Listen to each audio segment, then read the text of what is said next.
guys, Laura here. I'm here today to do my top 10 Wednesday. Sorry it's a little bit late. This week has gotten a little bit distracted with watching episodes of Buffy. Sorry, it is kind of my addiction when I get to season 6 because it's kind of my favorite season. So this is a little bit late, but I'm sorry. But the theme this week is books or book series that have limited or no romance. This is hard for me, especially right now, because all I'm reading is romance and contemporaries, so it's really hard, and a lot of the books I do have always have a romance plot. So this was kind of hard, so I chose ones that I that I just knew of, and then I kind of went off a list that said that they have no romance and tried to remember. So this is a list.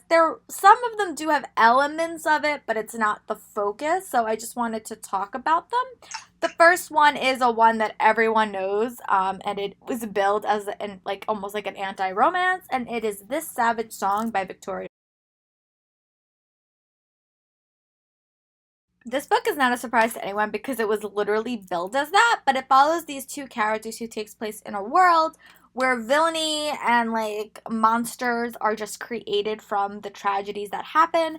And you follow these two characters, a male and a female, and they are both striving to figure out what it means to be a villain and what it means to be a hero, what it means to be a monster. I love that simply that there was a male and female protagonist that we got there and there was no chance of romance. I loved going into knowing that, and I thought that it was such a unique way to tell a story, and it focused on a lot of good versus evil elements.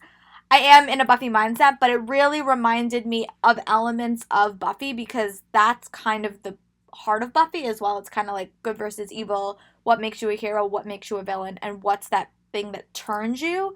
And I really enjoy that. I really have to read Dark Duet. It's probably going to be like a September read because I'm not in the mood right now to read it, but I definitely do want to read it soon, so it is definitely on my list. The second one is not on the list I looked up, but to me, I'm going to put it on this list. It's The Red Pyramid by Rick Riordan. This is his Egyptian mythology series, and it's not as well known. Everyone loves his Greek stuff and his Norse stuff, but this book has never really gotten all that much love. I know Rick Riordan's other books really focus on the romance, especially the Blood of Olympus series, but this book really doesn't. And I can recall one element with one of the siblings that had kind of romantic elements, but it wasn't enough that it really smacked me over the head with it. So basically this book focuses on adventure, death-defying things, and mythology, but it also has a very, very strong focus on the brother and sister relationships in this novel, especially because at the start of the book they haven't lived together for a very, very long time. I just really enjoyed it, and this series does not get enough love. So if you've read everything else by Rick Riordan, I highly recommend you pick this up. It is definitely a lesser known mythology, but it was a very, very good read, and it is also a trilogy. And then the next book is actually an Owl Crate book that I got 2 Octobers ago, I think. 2 Octobers ago? Yeah, and it is Magnus So Discreet by Mindy. This book was like the perfect creepy Halloween read. I think I read it in the month of November or October, but it definitely focuses on the creepy. It was definitely like a weird story. It took place in an insane asylum where this girl was basically submitted by her father, and it was just creepy. There was elements of interaction between males and females, which is common, but there really wasn't a focus on the romance at all. The relationship, yes, but not the romance. It was very, very focused on the mysteries that they were dealing with. And I really enjoyed it. I thought that it reminded me a little bit of Sherlock Holmes a little bit at points because they were solving this mystery, but she was really damaged and really broken down, and so I thought that was an interesting take on it. The book was not my favorite. I think I gave it 3 stars, but it really was a unique story and the characters had a unique relationship. But overall it was interesting. I would recommend if you're looking for a creepy read, maybe read it over Halloween because again it really does set the ambiance really, really nicely. But yeah, so that is my thoughts on Madness So Discreet by Mindy McGinnis. And the next book is I Am Princess X. This book was the first book I ever read that was told through a unique format. It's basically told through a story, and then it's told through comic book pages. Follows this girl, I don't remember her name, but her best friend was killed and she was buried. But before she died, these two girls wrote a comic book together. One girl drew the pictures and one girl wrote the story, and she keeps seeing the images of their comics everywhere, and it kind of gets her sucked down this hole. There is no real romance in this. It's just a mystery.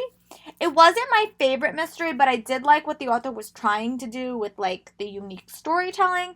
So if you want a quick mystery, I would recommend it. There have been so many books like Illuminae and Eliza and Her Monsters that have come out recently that I just think did this a little bit better. But this book, unlike those have a ton of romance. This has no romance. And it's really like a one-off. So there's not like, you can read it in like a day or two because it's really, really quick.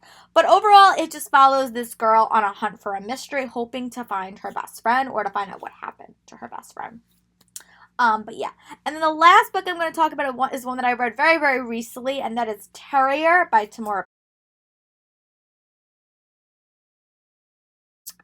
Now, unlike a lot of the books in Tamora Pierce's books series, there's like 4 series. There's the Alana series, there's the Wild Magic series, there's the Lady Night series, there's the Alana's Daughter series, and then there's this series. This series is the one series that has like literally until the end really no romance, and I think that's why I like the character of Becca so much. So you could really read this whole entire series. There are elements of romance towards in the later 2 books, Bloodhound and Mastiff, but it's not the focus of the story at all. And I think that's why Becca really was one of my favorite heroes in that entire series. It was it was a super, super fun read, a super, super long read, and I don't think I was like emotionally or really prepared to read it when I did, because I started reading this right around the summer, and I don't like to read long books in the summer. So I ended up listening to it. So I'd recommend that don't read it when you're not in the mood to read, because these books are close to 600 pages. But overall, I loved getting to know Becca without a romantic counterpart. I think it really increased my love for her, and I really think she became one of my favorite heroes in the series, or in the world of Tortall. It was just such a fun read. All right, so those are all of my thoughts about my favorite book series that have little to no romance. Let me know what are some of your non-romantic books below. I would love to read some more, but I don't read a lot of them. So if you guys have any recommendations, put them in the comments below or go to my blog and comment there. And I'll talk to you guys later.